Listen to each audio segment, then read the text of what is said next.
உங்களுடைய தலையெழுத்தை மாத்தணும் அப்படின்னா தெளிவா கேட்டுக்கோங்க. நான் இன்னைக்கே திருச்செந்தூர் கிளம்பி போவேன்னா போலாம், தாராளமா போலாம். ஆனா அதுக்கு அவன் முடிவு பண்ணணும், சண்முகர் முடிவு பண்ணணும் நீங்க வரணும்னு.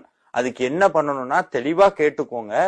தினமும் காலையில நான் முன்னாடி சொன்ன மாதிரி ஏதாவது ஒரு திருப்புகள், இல்ல கந்தர் கழிவென்பா, இல்ல கந்தர் அனுபூதி, எதுவும் தெரியலையா, முருகா முருகா முருகா முருகாங்கிற மந்திரத்துக்கு மிஞ்சினது எதுவும் கிடையாது. 64 கோடி தீர்த்தமும் முருகங்கிற நாமத்துக்குள்ள அடங்கி இருக்கிறது. அவ்வளவு பெருமை வாய்ந்தது. முருகா நீ எனக்கு கனவுல வந்து உத்தரவு கொடுக்கணும், நான் உன்னுடைய கோயிலுக்கு வரணும்னு வேண்டுனீங்கன்னா முருகப்பெருமான் உங்கள் கனவிலே திருச்செந்தூர் வருவதற்கு உத்தரவிடுவார். எப்படி உத்தரவிடுவார்னா, மயிலாக காட்சி தரலாம், இல்ல வள்ளிமலை சுவாமிகளுக்கு வந்த மாதிரி கனவுல முருகப்பெருமானே வந்து திருச்செந்தூர் வான்னு கூப்பிடலாம். இந்த மாதிரி ஏதாவது ஒரு சமிக்ஞை மூலமாக உங்களுக்கு திருச்செந்தூர் வருவதற்கு உத்தரவு வர வேண்டும்.